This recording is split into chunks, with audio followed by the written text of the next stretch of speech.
Because here's the thing, your attachment is nothing more than an illusion, a false sense of control, that this thought that you have control over your destiny, when in reality, your desperate attempts to maintain control might cause you to come off looking like you're a manipulator. Hello, I'm so guilty of this, and I don't even think that I fully recognized it.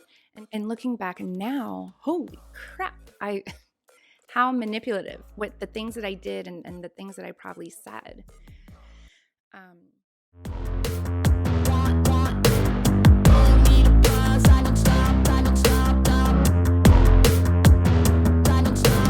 Hi, welcome to the Stoic Dahlia podcast, the digital space that you ought to be if you want to live that good life.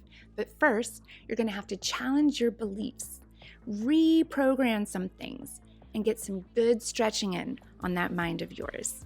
And that's where I come in.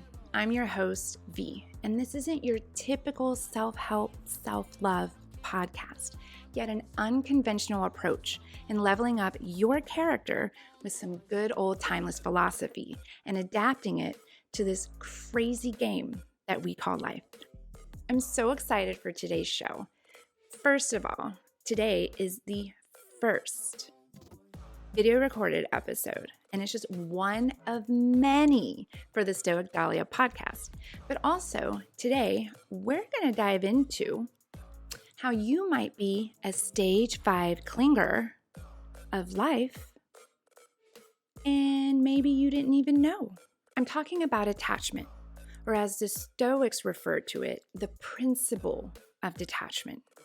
Through the power of story, because I have so many where I fall into the negative mental traps of being a human, this week we discuss how attachments that I clung on to negatively impacted me in my life, and I give you some things to chew on to help you explore the attachments in your life, just to make sure that they aren't a negative source for you.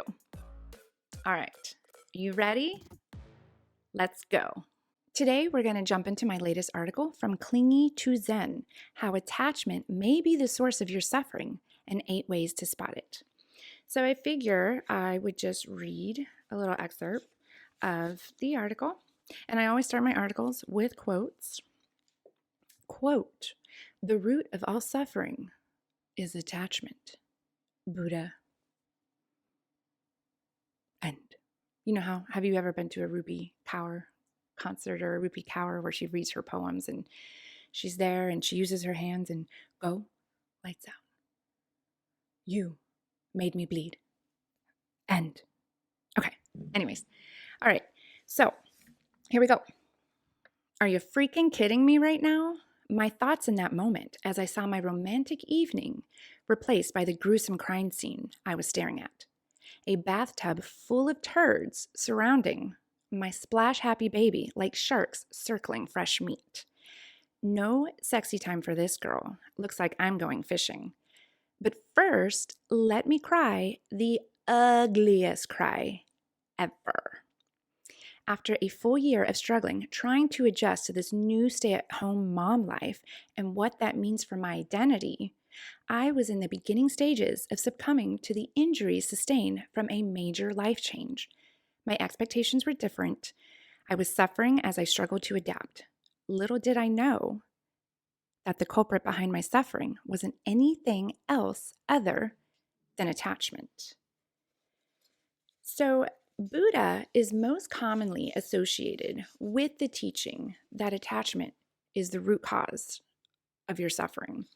What most people don't know is that West Coast wisdom also represents that concept. East Coast, West Coast. I really wanted to do some sort of 90s, East Coast rivalry, West Coast. Okay, it's not working. Buddhism, East Coast, and Stoic philosophy, which is Western wisdom, both taught the importance of placing an emphasis on recognizing how your unhappiness may be caused by measly little attachments that you didn't know about.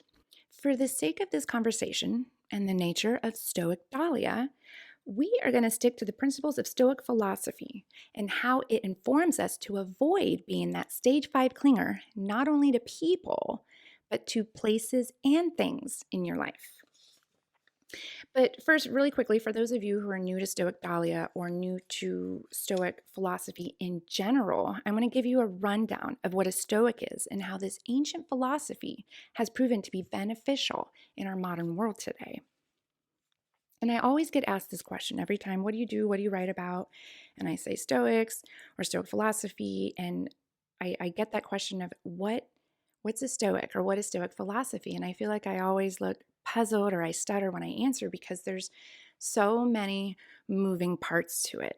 And even when people ask me a question, usually their question is based off of that part, but all the parts connect in a way. And so it's really hard to, just tell somebody one piece of it in regards to what they're asking without explaining the whole thing. So I'm going to go ahead and give you a quick little rundown. Stoicism was originated in ancient Greece over 20 centuries ago. It was just one philosophy or school of thought out of many who sought to answer the timeless question, how to live a good life amidst chaos. How can we flourish even though times are hard and we're going through struggle? And believe me, back then they were going through struggles between power hungry rulers and plagues and family members dying and poverty. The answer to that question turned into many different types of schools. You had cynics, skepticism, the skeptics, Platonism. There's so many schools, and I don't even know because I only focus. I mean, I read a little bit, like I know the cynics, but I only read more into Stoic philosophy because I felt that I connected with that more. But then you had Stoicism.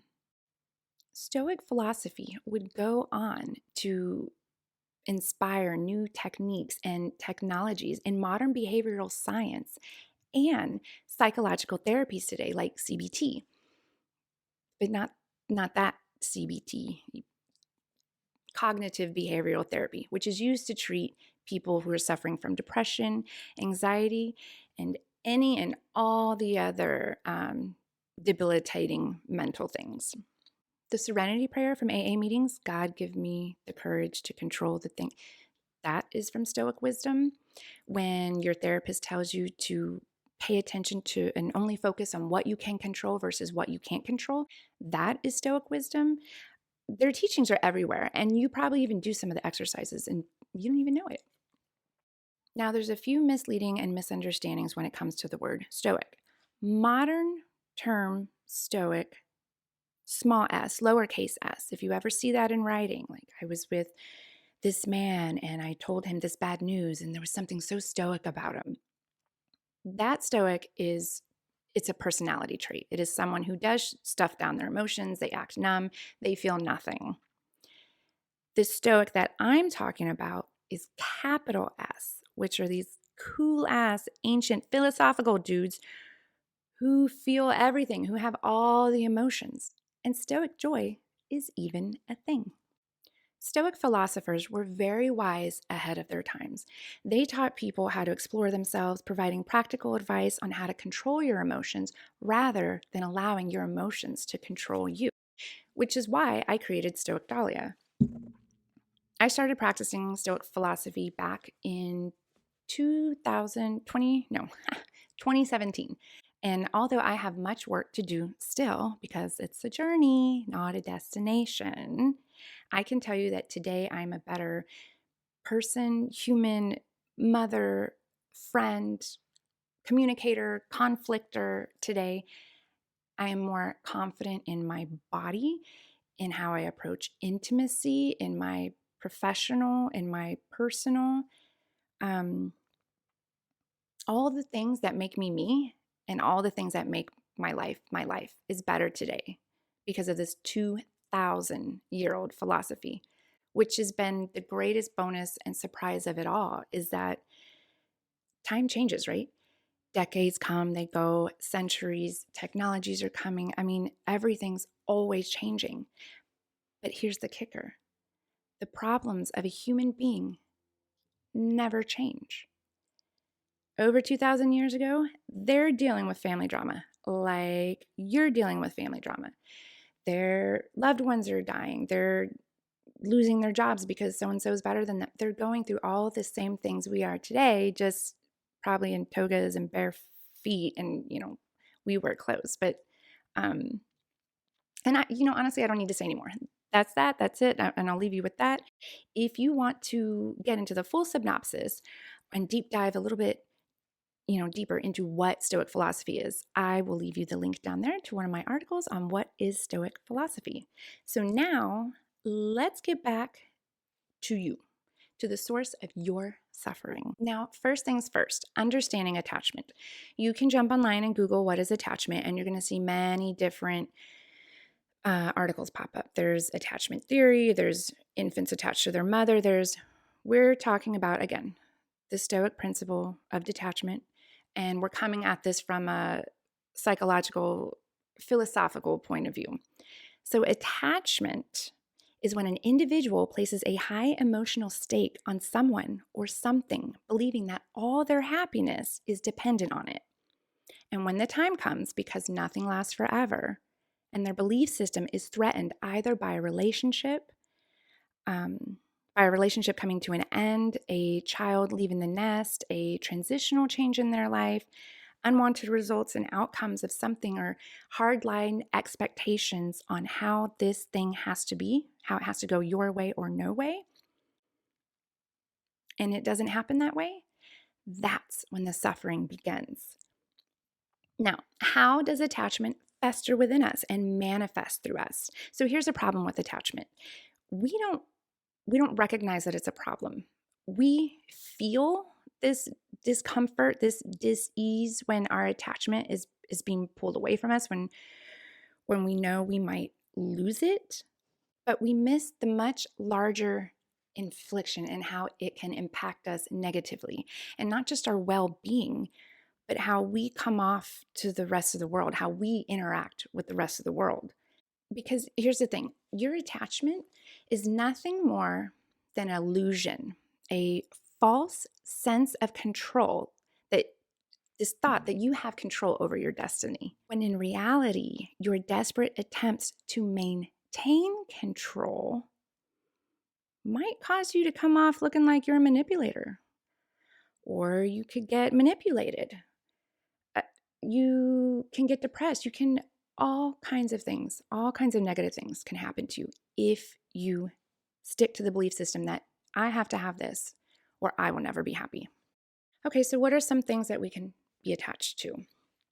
As I read you that little excerpt from the beginning of my article, and that's true story, y'all. Like I would call it a breakdown. I had a breakdown after, and it wasn't from that one night. It stemmed from thousands of moments and thoughts for a little over a year. And it was from different forms of attachments that I held on to so tightly that I didn't even know that I had. I just knew that I was struggling and I couldn't figure out why. And I felt bad about myself because here I am and I have this opportunity to be at home and to be with this kid, and I'm just bitching and complaining. I was fighting something blindfolded. And what I learned is that you can't conquer and successfully win a fight if you can't see what you're fighting. Prior to me being a stay-at-home mom, I lived a very fast-paced life. So yes, I was still a wife. I did have a child. I had another child. He's still alive. But at the time, he was a very self-sufficient 14-year-old child. And I answered to nobody but me. I was in a early startup stage with an events business I had started. I was also highly engaged with different organizations, and I was helping them with their ongoing events. I was moving and shaking. I was so busy all day. And I felt glamorous. I felt important. I felt it was a very, very fun time in my life. I was so honored to feel like I was fulfilling this grand purpose and carrying out events that people would remember for the rest of their lives, unless they got divorced. And then I hope that I'm not in that picture, that they don't remember me. But I was doing something all day, every day. And then one day, it all just stopped. And the only way that I can describe what that felt like is I was listening to this podcast one day with a fellow modern Stoic, Ryan Holiday. I talk about him like he's my friend, Ryan Holiday. And you may or may not know him, but he was promoting his new book at the time, Stillness is Key. And he said something to the effect of, people act like sharks. They think they have to move in order to live. I felt that so deep that day. I thought, that's me. Here I am standing there, gasping for air, and the whole world and people and taxis and kind of like you see in those movie scenes or reels are just moving so fast like a blur past me. Life was moving around me and I'm still there. Everyone else is living but me. And that's when it really clicked for me that day is, holy shit, and it wasn't just one attachment. I held multiple attachments. What I expected stay-at-home life to be, which was completely the opposite. I placed my self-worth into a job role, which created an attachment to an identity. I was a business owner. I was an events coordinator. I called all the shots. I was important. And now the most important decisions of my day was, which pajama pants am I going to wear? Because that one's crusty and that one's crusty. And what reality series am I going to watch today to compare myself to so I can feel terrible about myself? And I was on the couch all the time. And I say that because he was a very colicky baby and he was an arms baby too. And so you had to sit there with him all the time. And I remember there were some times if I had to go to the bathroom and I would sit there as long as I could because I knew if I moved, he would wake up and he would start crying. And then I'd have to figure out all over again as I watched another reality show how to get him to go back to sleep. Okay, so next. How might you be attached? Because those are just my attachments. And I think the way attachments play out in a woman's life is so many different dynamics. An obvious area where we might create an attachment would be in intimate relationships. And hello, like I'm so guilty of this. And I don't even think that I fully recognized it until I wrote an article about how did you love before you were hurt. I have, because I was talking about a past relationship, I have had an attachment on an intimate relationship. And I did believe that if I didn't have this person in my life, how could I ever be happy? Which broke into smaller attachments. Okay, well, I need this person in my life because I won't be happy without him. So I need him to act a certain way so he doesn't mess this all up. So I put all the responsibility, all the accountability on him. And looking back now, holy crap, how manipulative, what the things that I did and the things that I probably said. But alternatively, you can be manipulated as well, because if you believe that you cannot be happy without this person, maybe you don't see certain red flags that you should see. Maybe you let things slide. And if you are with a person who knows that about you, not a good person, they very well will take advantage of that. And it's not just being manipulated in relationships. You can be manipulated if there's a job that you really want and I need that job so bad because that's what makes me me. And if I don't have it, I'm going to die. So, okay, I'll do this and I'll do that. Or you might not even see the things that you're doing to get this job. Also me. And I almost feel like I'm making this sound like a a transaction, but I have had jobs in the past where I wanted this so bad that I didn't recognize red flags about the person or the people or the company that I was dealing with.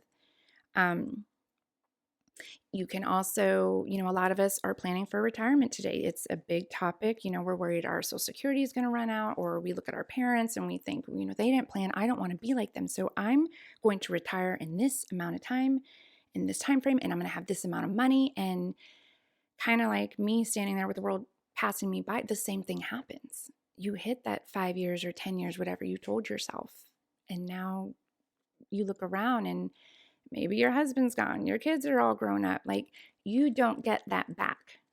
So, those are particular spaces where it's really important to really access the deepest part of yourself, to get into the mindset that I may want this, but I don't have to have this. I will still live. I can still be happy without this. It would be nice to have this, but I'm not willing to negotiate A, B, and C. Another area where we hold attachment, and I kind of left this to the end because this is a little bit longer and this is like a two-part conversation because I'm so passionate about this, but our aging. Have you ever seen your favorite actress on the TV and you're like, what are you doing to your face? No stars from my favorite show, Friends. Like, why? And I'm not knocking and I'm not judging because I cannot understand what it's like to age and grow in the limelight, to be in this movie and that show, and people watch you from day to day. And I mean, I just find it would be natural that you create some sort of attachment to how you look, to how people feel about you. But then you can go, get lost and start changing things and puffing things. And, lucky for us, average women, we aren't aging in the limelight.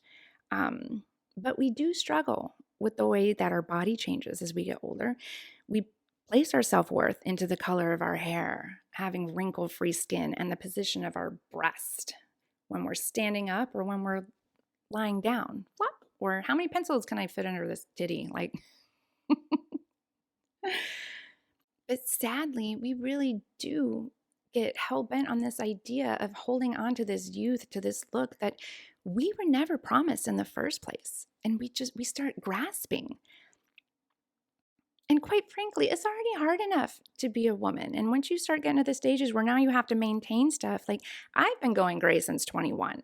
So I've been maintaining for a long time. And to go full gray it wasn't an easy decision because I was told things like your husband's going to leave you or you're going to look old or you're going to all these surface level things that I really got that scared me. But I never thought deeper as into, well, why would my husband leave me? And well, so what if I look old? Like, does that change me? Can I not still laugh? Can I not still be happy? There was even a time I was supposed to, have my boobs done and a tummy tuck too, but I let that go. I started asking myself deeper questions. What if I don't like this scar? What if I lose feeling? Will I still be happy? And so here's where I do want to say, and I want to make this very, very clear. I respect and support anyone who has a different outlook than me and who has made different choices to their approach on how they age.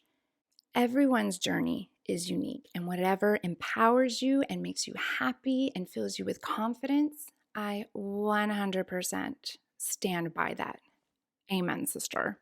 And believe it or not, those ancient old Stoic dudes, their philosophy stands by you too. While Stoicism may not specifically use modern terms like self-love and self-care, its principles support personal well-being and development, encouraging individuals to never stop exploring themselves.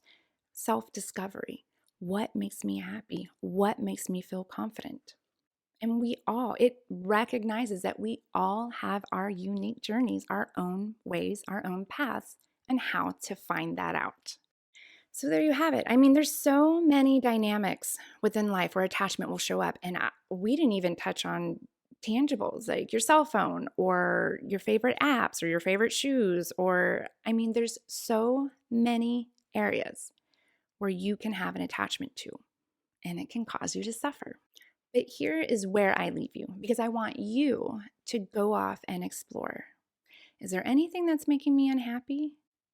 And could it be because of a measly little or a really big attachment that you didn't see? The Stoics were very huge advocates of introspection and self-reflection through many different techniques and exercises. I personally use journaling, where I become two people. I play devil's advocate with myself. I'm like, he yelled at me. And I'm like, okay, but did you die? So I continuously ask myself questions until I get to the bottom of something. Am I really harmed or was my ego just harmed? But if you want to know different exercises, I put the link of my article From Clingy to Zen down below. And there I give you 8 questions, little, techniques, things that you can ask yourself to try and figure out what is your attachment and what or how can you approach it. So that's all. That's a wrap. I want to thank you so much for hanging out with me today and my very first podcast episode, which is one of many. If you have a topic that you want to talk about, if there's something about Stoic philosophy, girl, I am here. Let's start a conversation. Let's talk about all the things. So go ahead. You can shoot me an email. You can leave me a DM in Instagram. You can DMail me in Instagram. Or you can drop a comment below and we'll start a conversation. Thank you so much.